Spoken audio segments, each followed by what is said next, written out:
Hi, I'm David. Hi, I'm Jelena. Welcome to our tutorial on Bhujapidasana, arm pressure pose. And if you want to see other stuff, let us know in the comments.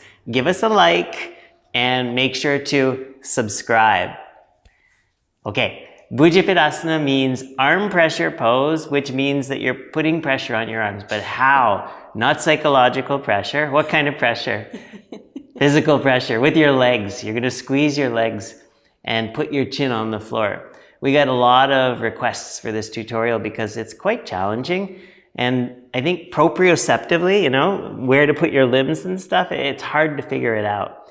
I really like teaching this pose because it's one of the times where it's really acceptable to fall down. And, if you're doing this pose, I'm sure you've fallen down on your bum many times trying it. You've even face planted trying to do it. And so there's something humbling about it. But more importantly, there's this experience of learning how to embrace the suffering, but also giggle at it. So hold the work lightly, hold it tenderly. And I really, really like teaching it all the time. And maybe there is some psychological pressure on the arms too. Because a lot of people get afraid of this posture, right? Like jumping. There's some jumping in it, which is kind of the first time that we're told by the vinyasa to jump into a somewhat, precarious. Yeah, so the fear shows up, and often you're kind of exhausted, when this pose is introduced to your practice. Now you've done everything up to Navasana, you're exhausted from having done Navasana, and now you got to do this really difficult arm balance. Okay, so let's do a little demo of it, and then we'll break it down. Okay, when I say let's, I mean Jelena. Okay, so from downward dog, you just finished Navasana. Sapta, on your inhale, you're going to jump into the position, which is jumping the legs around the arms and crossing the feet, right foot over top of the left. Ashtanga, exhale, fold, and come into the state of the asana. There's two states of the asana, two options. One is with the forehead down on the mat, or the other is the chin coming forward. So you choose whatever works for you. Jelena likes to keep the forehead down because the other one aggravates her neck a bit. And the drishti is the nose, nasagara drishti, so you turn your gaze down. 5 breaths here, and then after 5, you go dasha, inhale, nava, inhale, come up here, and you keep the feet crossed. As you exhale, there's no movement because there's no count or no cue. Now, dasha, inhale, come back into bakasana position, and yekadasha, chatwari, jump back into chaturanga dandasana. Dwadasha, inhale, upward dog. Trayodasha, exhale to downward facing dog. So the pose presents a lot of challenges for people, getting the feet through, getting the head down on the floor and stuff. But also, so does the vinyasa. Jumping in, jumping back are challenging movements as well. So let's break down the jump in first. So if you're working on this, then you might not want to right away, challenge yourself that much by jumping the legs all the way into the position. So you could start by just jumping the feet to the outsides of the hands a few times. And when you jump, see how Jelena tucks the tailbone and drops the hips first? Try to keep your hips low as you jump forward so you don't come out of that posterior tilt. She's also going to shift the weight forward into the arms and do a little hop.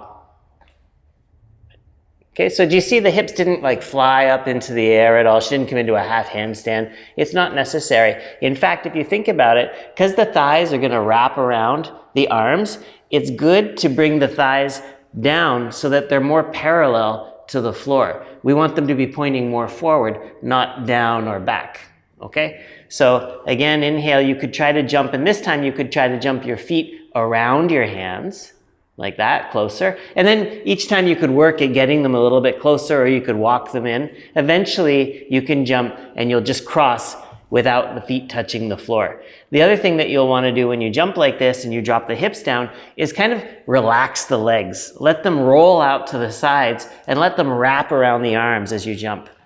You see Jelena bent her elbows just a little bit too, so that she makes purchase for the arms, like a little shelf that the legs can rest on. Okay, and the legs are quite low down, so she's not trying to get the legs right up on top of the shoulders. If she does that, then the shins are going to point more down at the floor. It's going to make it harder, actually, to come into the next stage of the posture. So we want the legs to be rolled out. That means the thighs are a little bit lower on the arms, knees point out to the sides a little bit more, and then the shins will come towards each other, eventually right foot over top of the left. Okay. So once you get into that position, you want to eventually have the feet off the floor, but maybe at first while you're working on it, you can keep the feet down on the floor. Make sure the feet are pointed, so the toes aren't pointing towards the front of the mat, they're pointing out to the sides. And you can even put a little bit of pressure down through the feet to help you at first if you need to. And then pushing down through the hands, let the feet start to walk back and bend your elbows slightly so that you're dropping your shoulders and your chest forward towards the mat. Good. Usually we'll start learning this posture by coming down onto the forehead instead of the chin. And then if you can, you'd walk your feet even further back and try to lift them up, or at least lift one. Good. And then coming back out of it here, if you're working on this, you might not want to, or you might not be able to just bring the legs right back into Bhujapidasana. So you could always rest your left foot on the floor and then bring your right leg back first. And then press your right toes down and walk your left leg back. And then you could rock forward and lift into the Bhujapidasana. So you're kind of breaking it up, right? And then you would jump back from there. But if you want to try maybe doing something a little bit harder, then you could try to bring the feet back without them touching the floor, like one at a time still, but don't let the foot travel along the mat.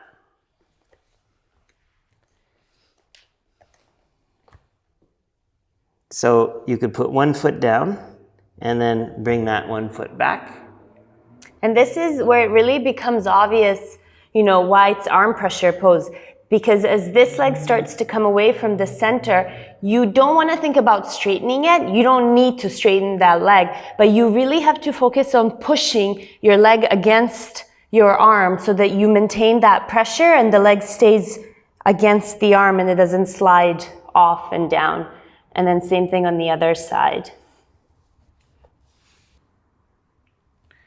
When you're going to jump back from the Bhujapidasana position here, use the upper body weight to help you lift the feet off the floor. So Jelena is going to let the body shift forward, and she could do that even by bending the elbows more. Eventually you can do it keeping the arms straight, but use the head and the shoulders shifting forward to make the legs lighter, and that lets the knees come off the arms. I know that feeling at first. It feels like they just won't go anywhere.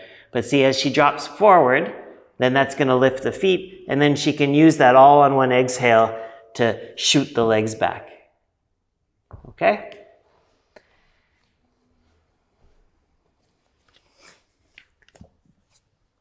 Definitely a little bit challenging. Yeah, I'm out of breath right now.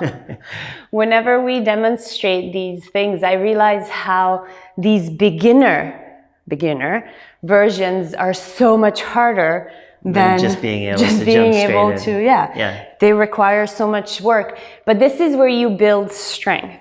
So when you get to this point in your practice, make sure that you don't just kind of give up on yourself and you let go and you're like, screw it. Really try to stay with it. And it doesn't matter how messy it looks, still do whatever is the best version for that day. And slowly you'll begin, that's how change begins to happen. Yeah, you have to commit to the work. Right. Yeah. The change in here and then the change in the body.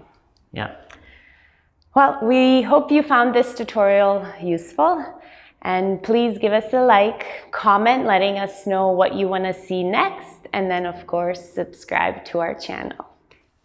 Bye. Bye.